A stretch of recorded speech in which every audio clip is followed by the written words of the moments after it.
Children of the New Forest. Chapter 1. Escape. One day in November 1647, Jacob Armitage hurried through the New Forest to the house of Arnwood. "You must leave this house immediately," he said to Edward Beverley. "Come with me to pack your things. You must come to my home and stay there." "But why, Jacob?" Edward asked the old man. "Why?" "The king has escaped from his prison at Hampton Court," Jacob explained. "He's riding south through the forest, and Cromwell's soldiers are searching for him. And I've just heard a group of soldiers in the forest. They were talking about Arnwood. They know that your father was the king's friend, and they're planning to burn Arnwood tonight, because they think the king is hiding here." "Burn Arnwood? They can't do that. It's my house, and I'm staying here," Edward said angrily. He was 14 years old, the oldest of the 4 Beverley children. The Beverley children lived alone at Arnwood, with an old woman who did the cooking and all the work of the house. Their father, Colonel Beverley, was killed while fighting for King Charles I at Naseby in 1645. Before he left home, he asked Jacob, a poor forester who lived near Arnwood, to look after his family. Jacob knew the family well and was happy to do this. And when the children's mother died a few months later, Jacob came every day to visit the children and to help them. "My dear boy," Jacob said, "remember your sisters and brother. The soldiers will shoot them, or burn them in the house. No, no, you must all come with me." In the end, Edward agreed. He and his brother, Humphrey, who was 12, packed their things. Then they put them on Jacob's horse, White Billy, who was waiting outside. Jacob told Alice, who was 11, and Edith, who was 8, that they were going to visit his home in the forest. He did not tell them about the soldiers. "Edward, here is my key," said Jacob quietly. "Lock the door of the house and take my gun from the wall. Don't leave your brother and sisters. I'll help the cook to pack her things, and then I'll follow you." The 4 children left the big house and went into the forest with White Billy. It was 5 o'clock in the afternoon and already dark. Jacob helped the cook, who hurried away to her family in Lymington, and then he hid in the trees near the house and waited. After a while, he heard horses, and the parliamentary soldiers arrived. Soon they were in the gardens and all round the house. A few minutes later, Jacob saw black smoke going up into the sky. Then he saw flames at the windows. Arnwood was burning. "It is done," thought Jacob, and he hurried away into the forest. In half an hour, he arrived at his cottage. He looked back and saw the flames of Arnwood shooting higher and higher above the trees. When he knocked on his door, Edward opened it and came out with Smoker, Jacob's big dog. "My sisters are asleep in bed," Edward told Jacob. Then Edward saw the flames of Arnwood and the angry red light between the trees, and he was silent. "I told you," Jacob said. "The soldiers didn't look for you in the house before they burnt it." "Arnwood is my house," said Edward angrily. "And when I'm a man, I'll fight Cromwell's soldiers for this." "Perhaps you will," Jacob said quietly. "But let's go inside now. It's a cold night." Edward slowly followed Jacob into the cottage. He hated Cromwell and the parliamentary soldiers. First they killed his father, and now they burnt his house. He lay down on the bed, but he did not sleep. Jacob lived alone because his wife was dead, and he had no children. His cottage had one large room for living and cooking, and 3 small bedrooms behind. Outside, there were a few chickens and pigs in one field, and some old fruit trees in another field. The next morning, Jacob began to teach the children how to cook and to clean the cottage.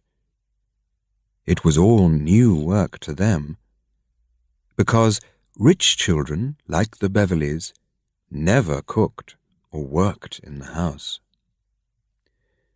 "You must stay inside today," Jacob told them, "because the soldiers are still searching the forest.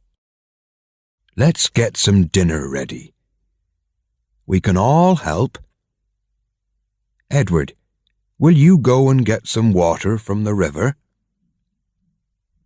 The children enjoyed cooking their first meal. They washed some potatoes and cut some meat and vegetables into pieces. Then they put them with some water in a pot on the fire. Little Edith put plates and knives on the table. While the dinner was cooking, Edward stood outside the cottage, watching out for soldiers, and the other 3 made the cottage tidy. But just before dinner was ready, Edward ran back inside. "I can see soldiers, and they're riding this way." Jacob was silent for a minute. "My dear children, those soldiers will search the cottage, and I don't want them to see your rich clothes. You must go to bed and pretend to be ill. Edward, you can put on one of my old shirts." The younger children got into bed and hid their rich clothes. Edward put on Jacob's old shirt and sat next to the bed with a cup of water for his sisters. Quickly, Jacob put away the plates and knives.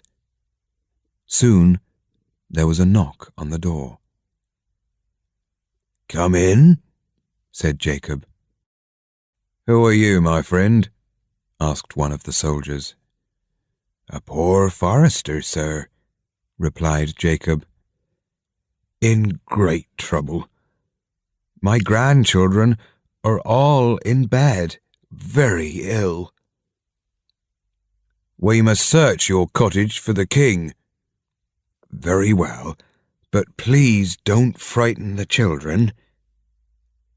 The men began to search the cottage. Edith screamed when she saw them, but Edward told her not to be afraid.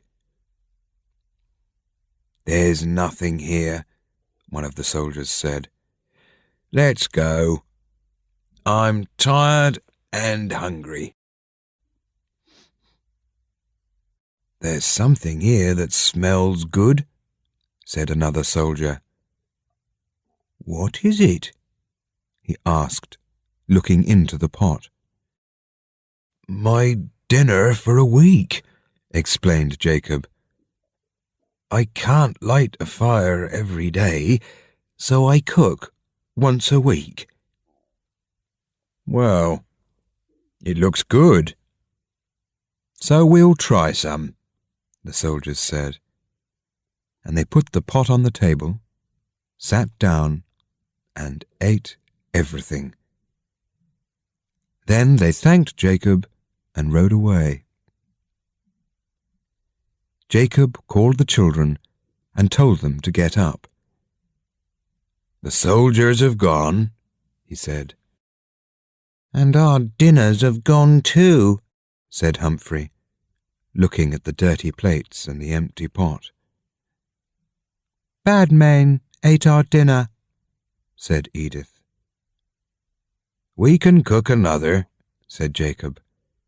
"We're all hungry, but if everyone helps, the dinner will soon be ready." After dinner, Jacob told the children that their lives must change.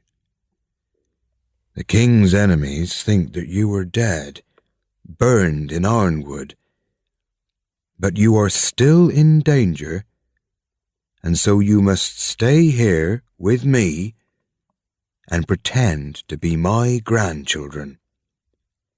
You are children of the new forest now." Chapter 2.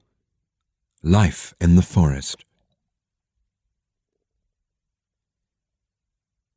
The next morning, Jacob rode to the town of Lymington. There he heard that the king was in prison again, and that Cromwell's soldiers were going back to London. Jacob bought cottage clothes for the children and a few things for the house. Then he put everything on his horse and walked back home through the forest. While he walked, he thought about the children. They were so young and alone in a dangerous world. He was their only friend. But he was an old man, and perhaps would not live long.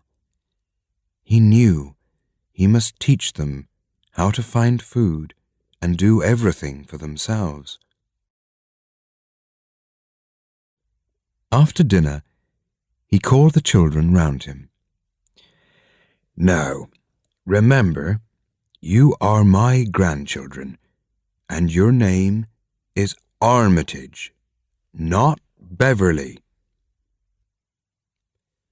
I've bought you some cottage clothes to wear, and you must all learn to work and live like a forester's children. Edward is the oldest, and he must come out with me into the forest and learn how to hunt. Then we'll have meat to eat every day. Humphrey, you must look after the horse and the pigs and bring water from the river every day. Alice, dear, you must light the fire, clean the house, and wash the clothes. And you and Humphrey will both learn how to cook. And little Edith will look after the chickens and look for the eggs every morning. Will you, Edith?" "Yes," said Edith. "I liked the chickens at Arnwood." There was no more meat in the cottage, and so the next morning Jacob and Edward, with the dog Smoker, went out into the forest. They walked quietly and did not speak. The red deer of the forest could see, hear, and smell very well, and it was hard to get near them. After more than a mile, Jacob dropped down to the ground, and through the trees, Edward saw 3 deer. Jacob moved silently forward on his hands and knees, and Edward and Smoker followed him. Slowly, they got nearer. But then, suddenly the deer, who were quietly eating grass, put up their heads and walked away. Jacob turned. "You see, Edward, hunting is slow work. Now we must go through the woods around the other side of the deer and try again." "What frightened them, do you think?" asked Edward. "When you were following me, I think you put your knee on a piece of stick and it broke." "Yes, but that made only a little noise." "Only a little noise will frighten a red deer," said Jacob kindly. "But these mistakes can happen to anyone, and you will learn. Now, not a word, and not a sound." In half an hour, they found the deer again. And again, Jacob dropped down to the ground and moved forward without a sound. At last, he lifted his gun and shot one of the deer behind the shoulder. The deer dropped to its knees and fell dead, and the other deer ran away.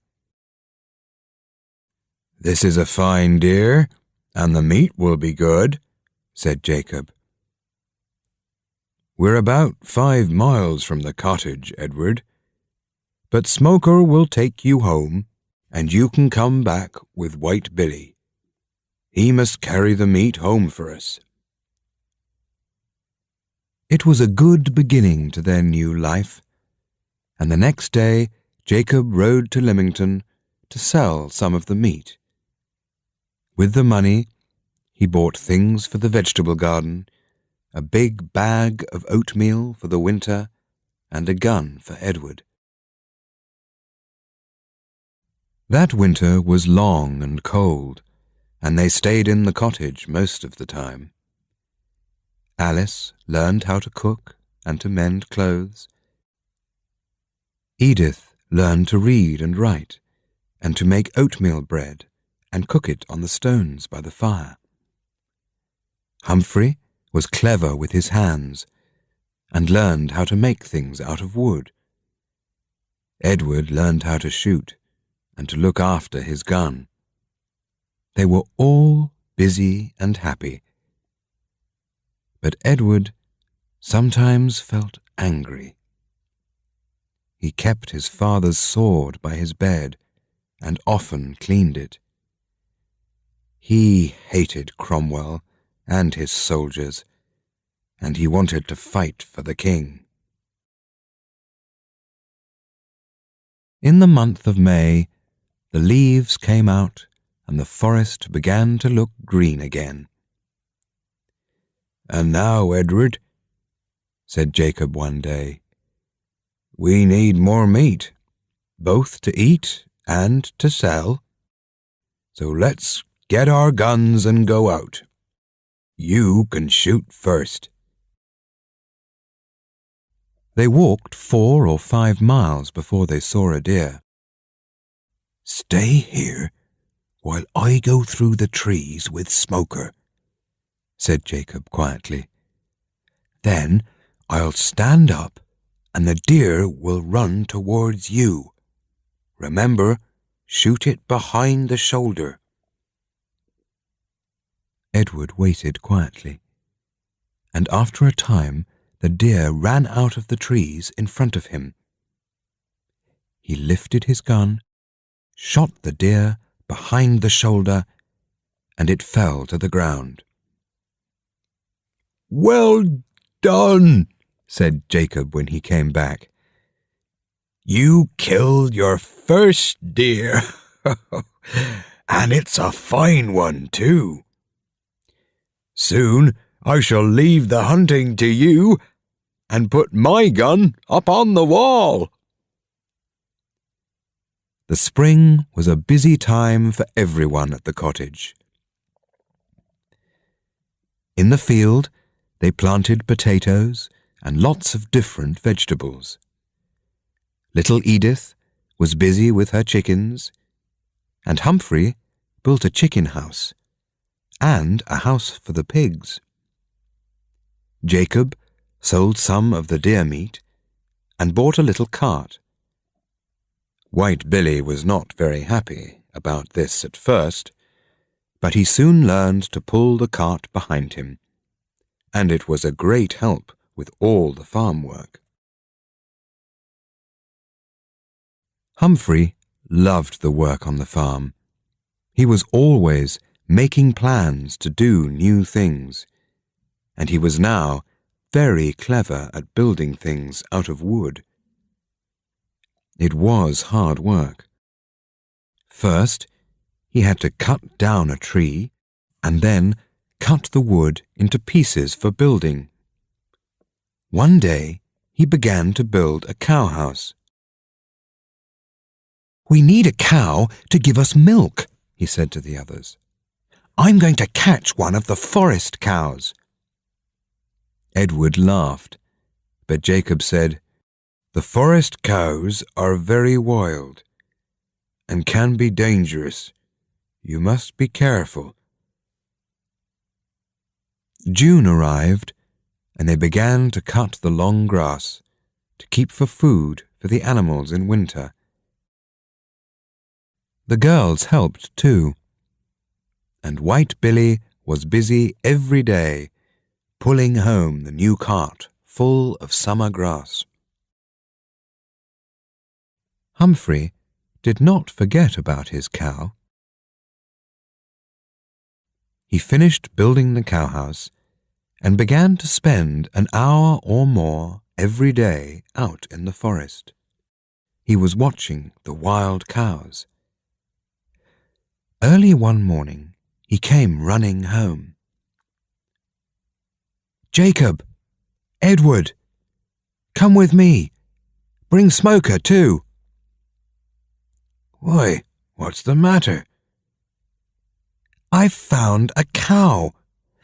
She's left the other cows because of her newborn calf. So she's alone, and we can catch her." "But how?" asked Edward. "I'll tell you later. I must get White Billy and the cart." Jacob and Edward followed him, and soon they were driving the cart through the forest. "Smoker will jump up at the cow," explained Humphrey, "and keep her away from us while we put the calf in the cart. When we drive away, the cow will follow her baby."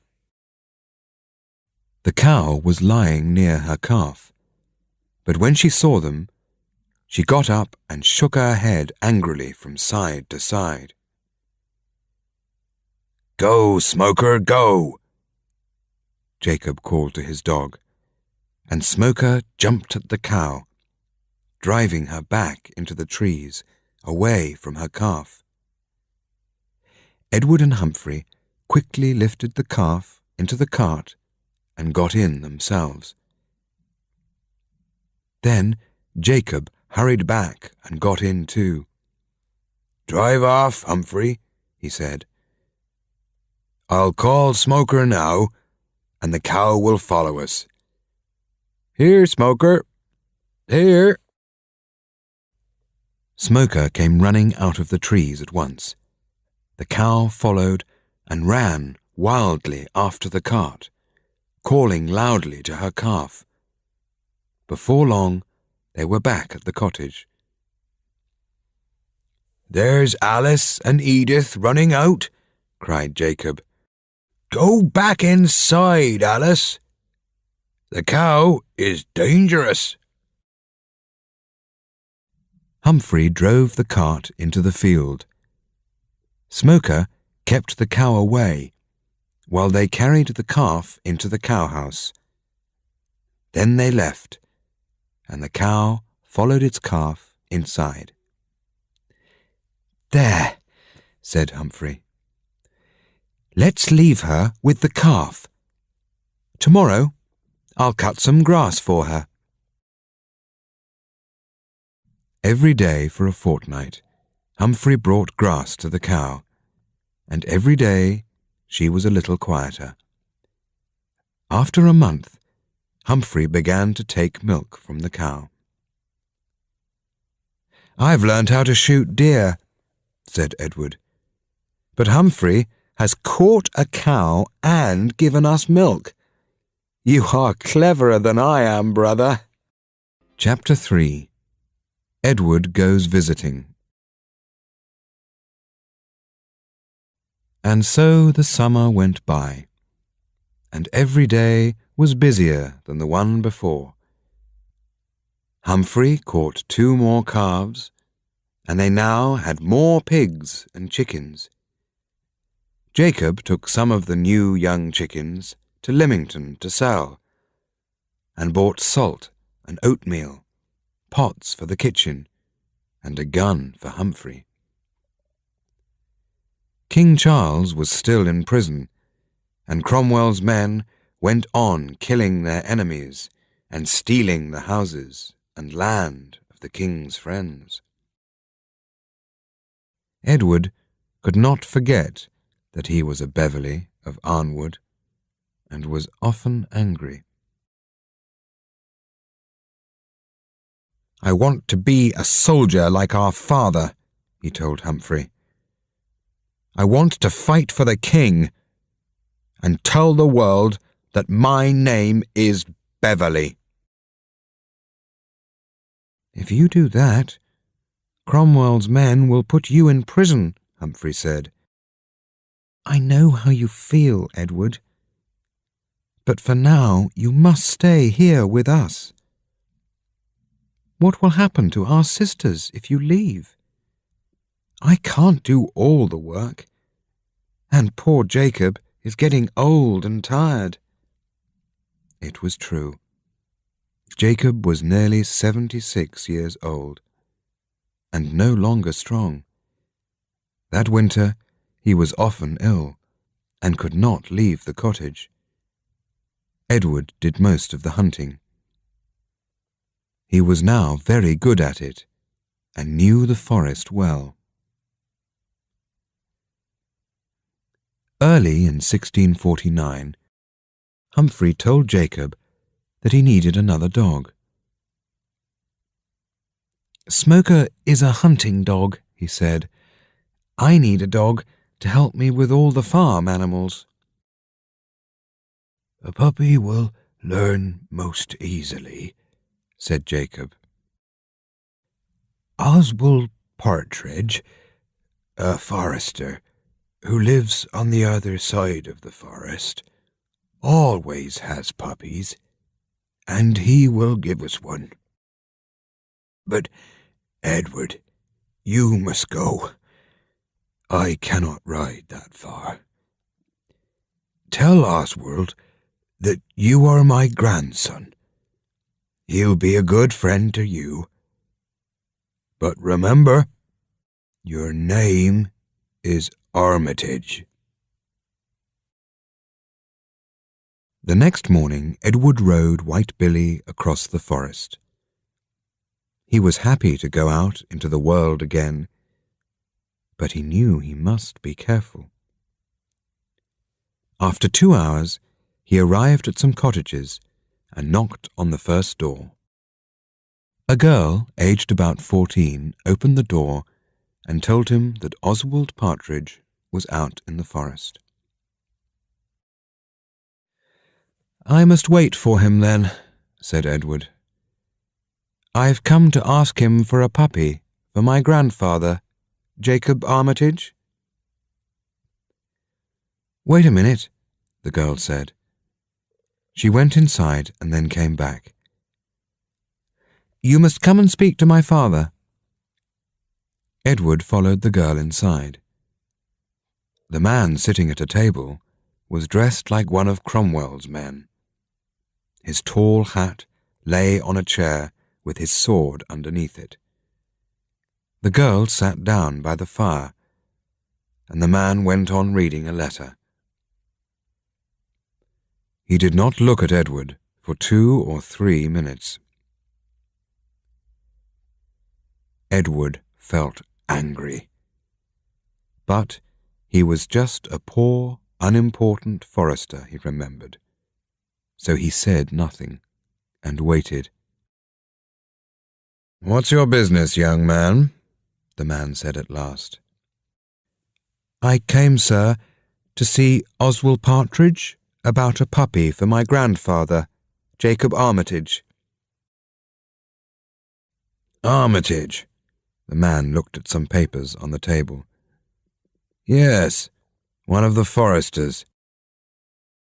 Why hasn't he visited me?" "Why must he see you, sir?"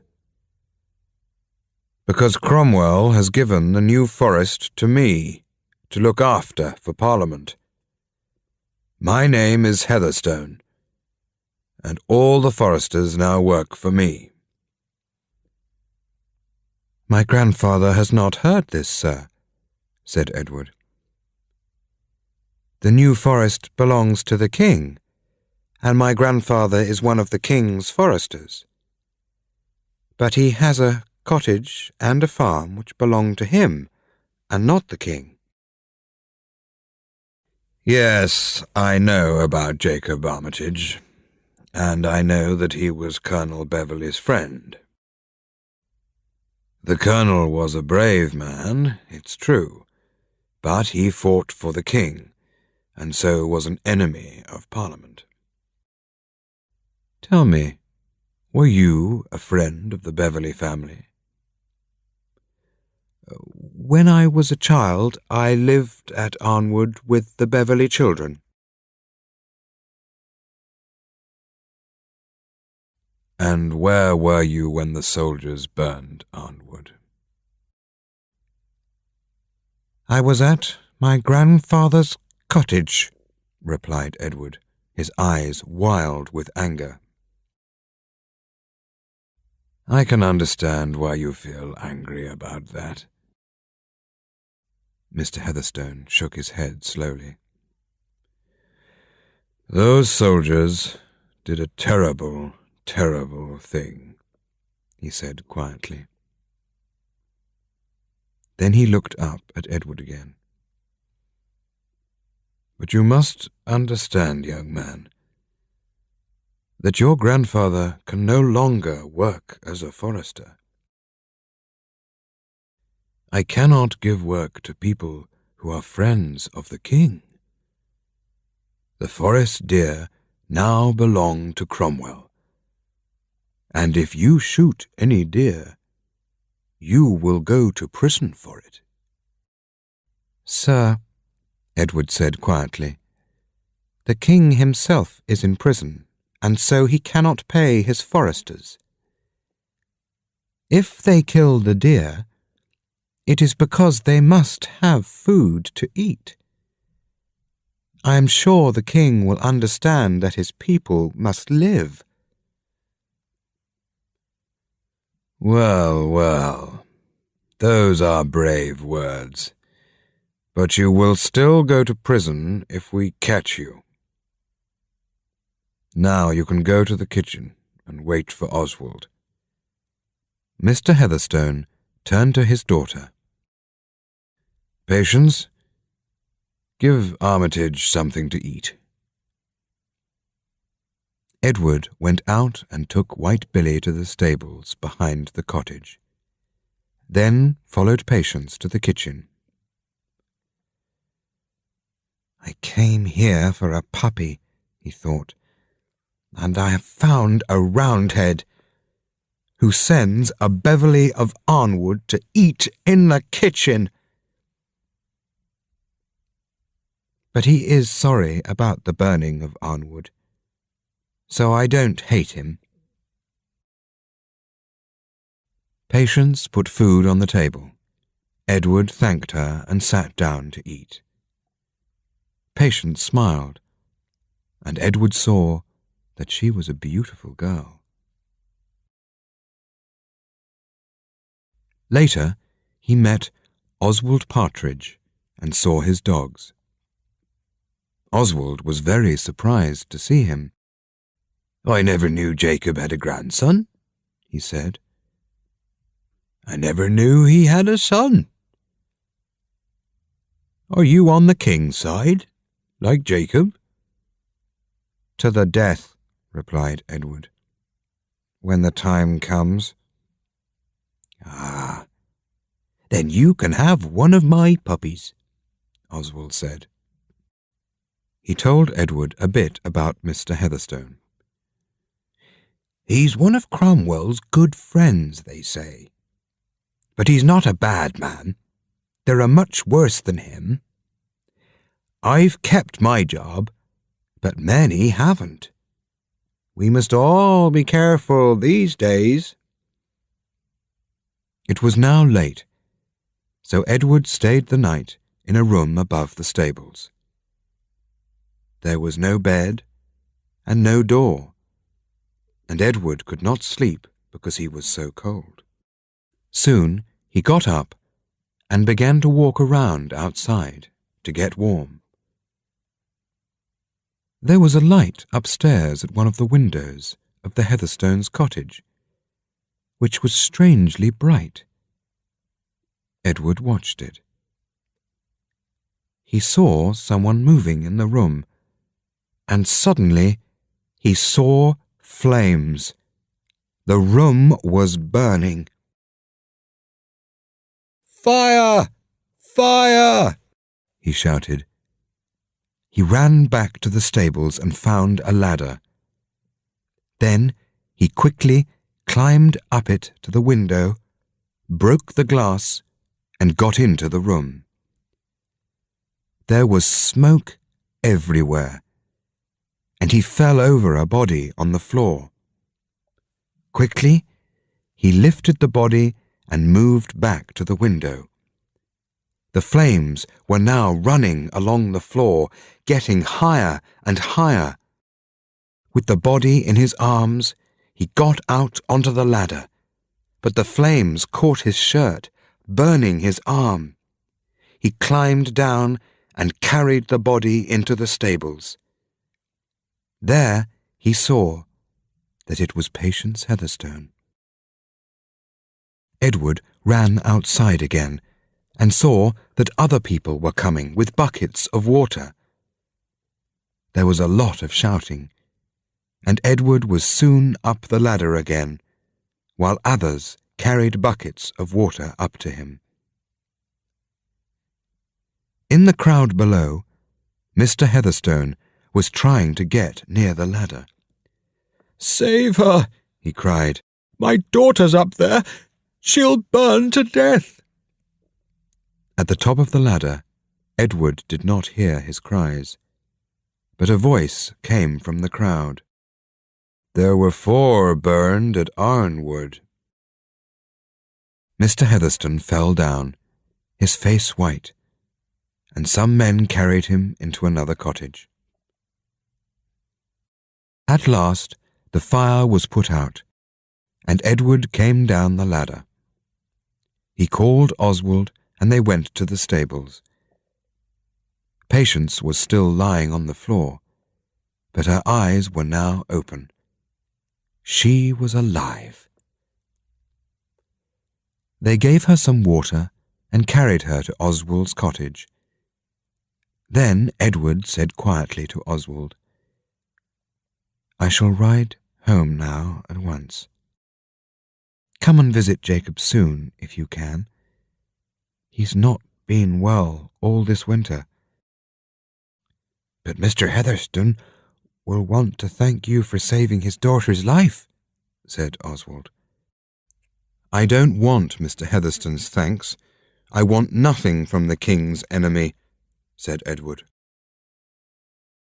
He rode home with Humphrey's puppy inside his coat. His arm was badly burned, and it was a long time before it was better. Chapter 4. Secretary to Mr. Heatherstone. When Edward arrived back at the cottage, Humphrey came out to meet him, and his face was unhappy. "Oh, Edward, Jacob is very ill. The girls are with him now. We think he's dying." Edward hurried inside, and the 4 children stayed by Jacob's bedside all that day. In the evening, Jacob spoke to them all very lovingly, one by one. Those were his last words, and a little later he died. The children cried for a long time, because they dearly loved the good old man. The next morning they buried him under an oak tree behind the cottage, and they planted wild flowers above his body. "We have lost a good friend," said Edward. "He saved us from the flames of Arnwood, and he has looked after us since then in his cottage. We must now look after ourselves and try to be happy together." 6 weeks went by, and then Oswald Partridge came to visit them. "How is the old man?" was his first question. "We buried him 6 weeks ago," replied Edward. "I'm sorry to hear it," said the forester. "He was a good man. And how is your arm?" "Nearly well," said Edward. "Now, sit down, Oswald. Tell me, why didn't you visit us sooner?" "In a word, murder. These terrible Roundheads have killed the king." A few days after the fire, Mr. Heatherstone went to London. He told me to stay near his cottage, to look after his daughter. In London, he tried to stop the murder, but Cromwell and his men didn't listen to him. He came home yesterday and told us all about it. "The king murdered?" cried Edward. "How can they murder a king?" "Well, the time will come. If I cannot fight for the king, one day I shall fight against his murderers." Oswald stayed to eat dinner at the cottage, and was very friendly with them all. He stayed the night, and the next day Edward decided to tell him their secret.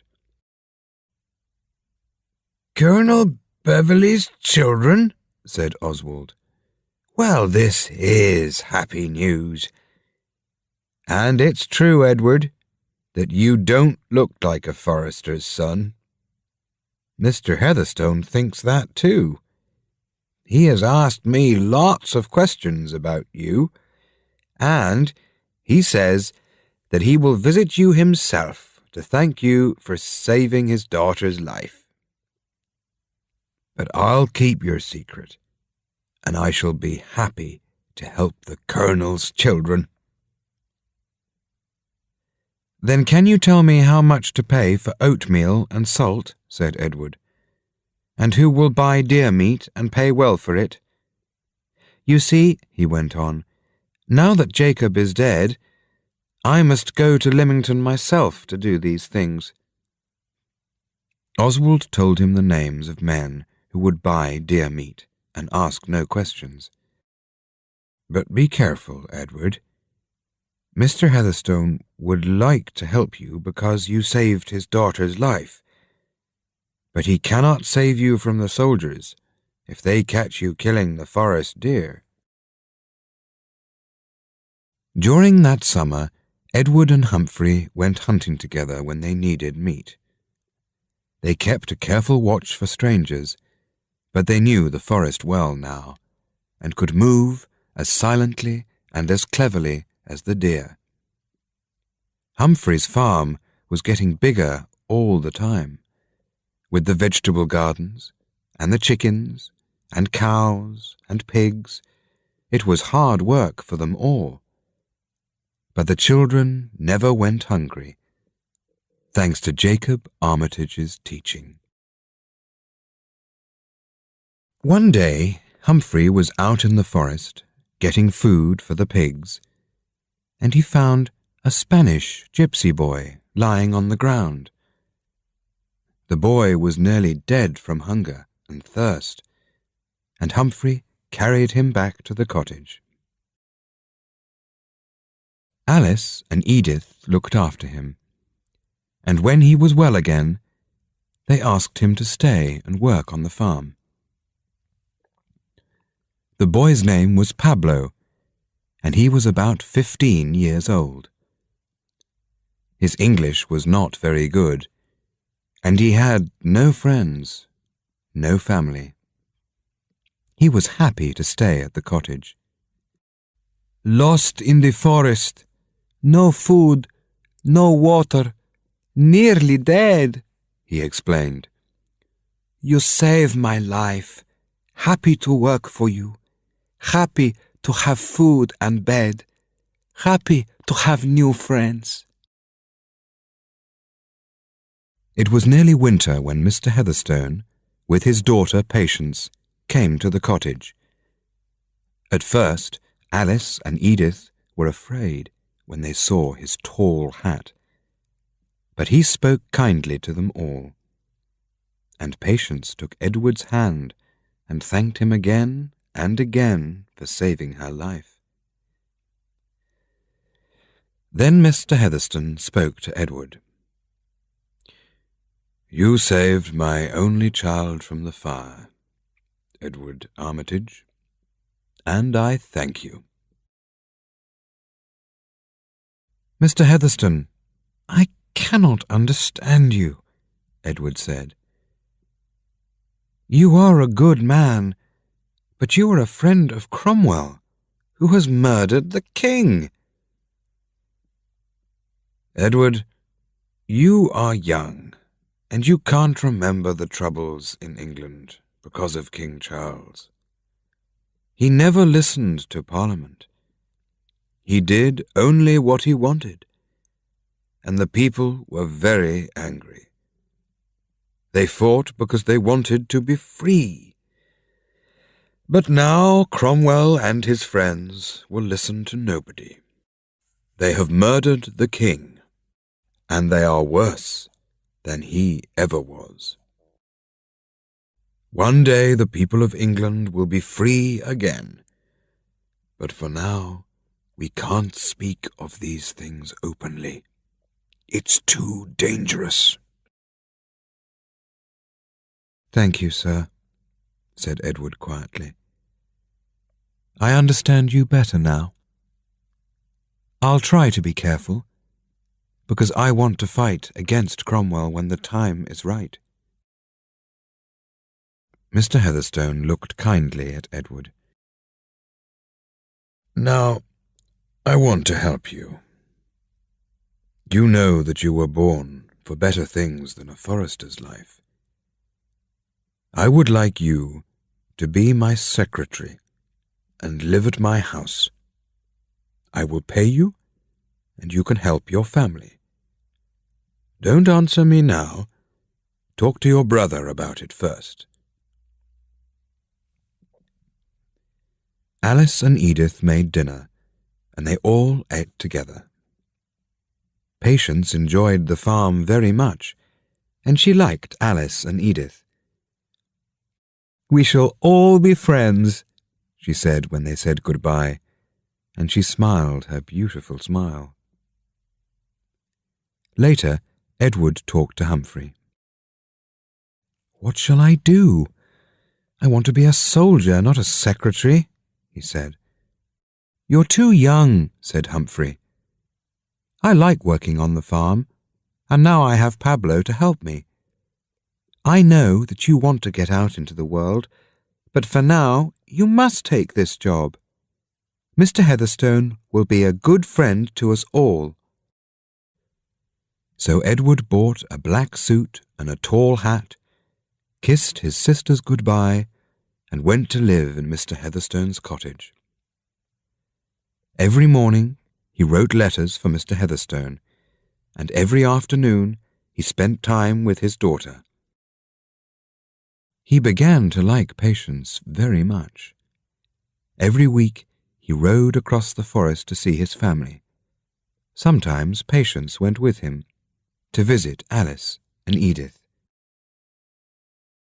And so a year and more went by. The next winter there was a lot of snow, and travelling was difficult. But in the world outside, things were happening, and news came to Mr. Heatherstone in the spring. "The king's son has arrived in Scotland, and is now King Charles II, he told Edward. "He's coming south with his army to England, and I think the time is right for you to ride north and meet him. I'll give you letters to some friends who will help you." And so, the next morning, Edward said goodbye to Patience and kissed her hand. She cried to see him go. Then, with his father's sword by his side, Edward rode away on Mr. Heatherstone's black horse to fight for the king at last. Chapter 5. Soldier of the King. Edward had many adventures. He made new friends, and the king was very pleased to learn that the children of Colonel Beverley were alive and well. But the time was not yet right for King Charles II. Cromwell's army was still very strong, and by autumn 1651 the king's soldiers were either dead or running away back to Scotland. The king himself escaped alone. No one knew where. Edward returned secretly to the New Forest, wearing the uniform of a dead Roundhead soldier. He arrived at the cottage late at night and frightened his family and Pablo very much. Then they heard his voice, and in a minute Edward was in the arms of his brother and sisters. Early the next morning, Edward rode across the forest to see Mr. Heatherstone, who was very pleased to see him.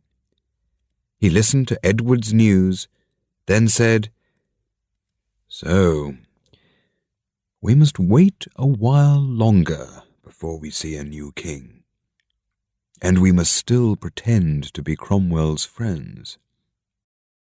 We'll say that you went to fight for Cromwell. It was clever of you to come back in a Roundhead's uniform.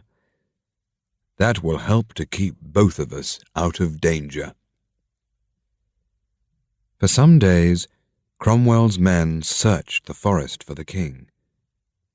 Then came news that the king was now in France, and at last the soldiers left the forest. Edward returned to his job of secretary to Mr. Heatherstone. Patience was very pleased to see him again, but Edward felt uncomfortable. He now wanted to tell Patience that he loved her, and he wanted to tell her father the secret of his name.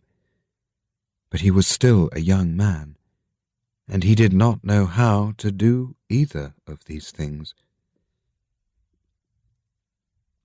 One evening he found himself alone in the garden with Patience. For a while they talked of his adventures with the king. Then Edward said, "While I was away, I was always thinking of you, and now I have seen you again, I know that I must speak. I love you, Patience, and want to be with you always." Patience looked away.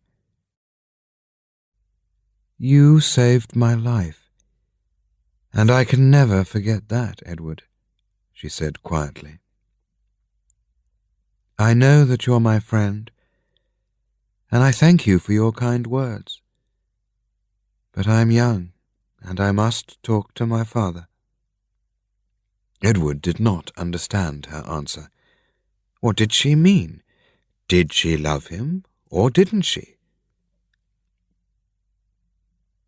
"Do you think that your father will say no, because I'm only a poor forester?" he began. Just then Mr. Heatherstone came out into the garden and called to them.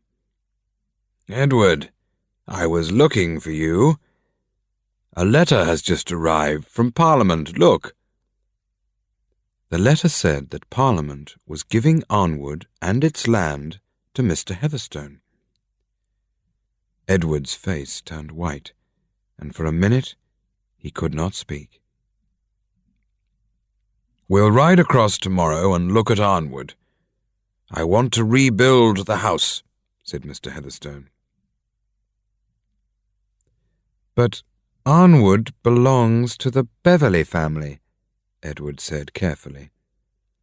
"Perhaps not all the children died in the fire, and if some of them are still alive—" "I'll give Arnwood back, of course. But for now, Arnwood belongs to me, and when Patience marries, it will belong to her husband." Edward was silent. He could not tell Mr. Heatherstone his secret now, or that he wanted to marry his daughter. That night he went to bed early, but could not sleep. "Patience is rich now," he thought, "and many men will want to marry her. And I don't think that she loves me. And if I say I am Edward Beverley, I'm sure that Parliament will take Arnwood back, and I'll still be a poor forester. I can't stay here any more. I shall leave England and go to the King in France." Very early the next morning, while everyone was still asleep, Edward left the house and rode across the forest to the cottage.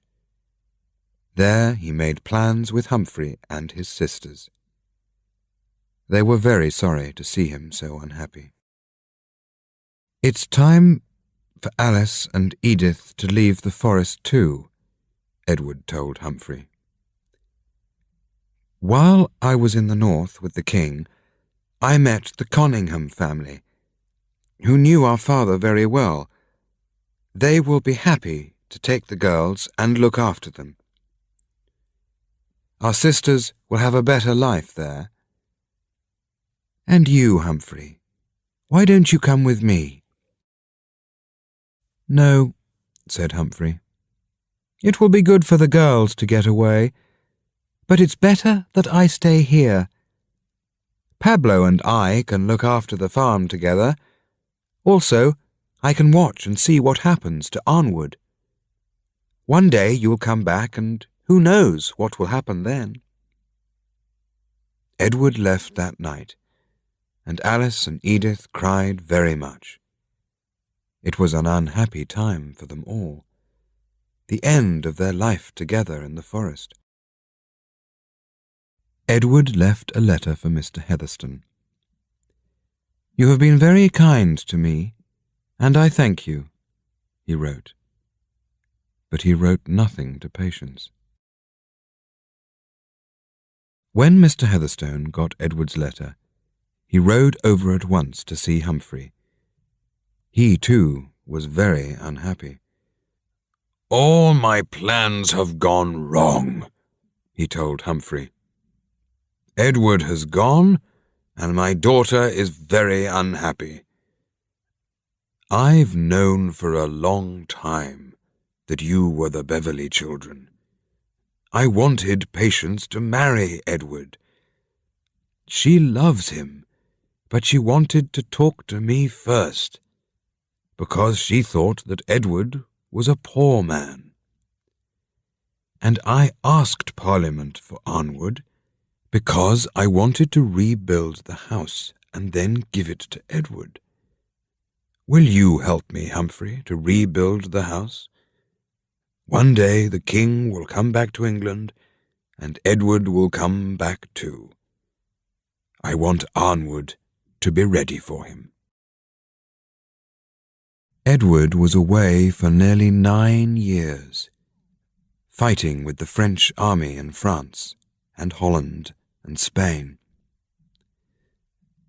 But in May 1660, after Cromwell died, Charles II came back to be King of England, and Edward Beverley was with him when he rode into London. Those were happy times in London, but the happiest day of all was the day when the Beverley children of the New Forest were together again at last. "The farm at our cottage is now very large," Humphrey told Edward. "Mr. Heatherstone rebuilt Arnwood and says that it belongs to you. He'll be happy to see you again." "And what about Patience?" Alice asked. "Do you still love her, Edward? She's here in London, you know." "Yes, I saw her one day in the crowds at the King's house," said Edward. "She's more beautiful than ever. I still love her, but I'm sure that she has forgotten me." "You were very unkind to her," Edith said. "She was very unhappy when you went away. But she hasn't married anyone in these 9 years, and lots of men have asked her. So I think that she still loves you." Edith was right, and about a year later, Edward married Patience, and they lived happily together at Arnwood. Oswald Partridge came to work for Edward there. Humphrey married the daughter of a friend, bought a bigger farm, and gave Jacob Armitage's cottage to Pablo. And Alice and Edith, now beautiful young women, married soldiers of the king.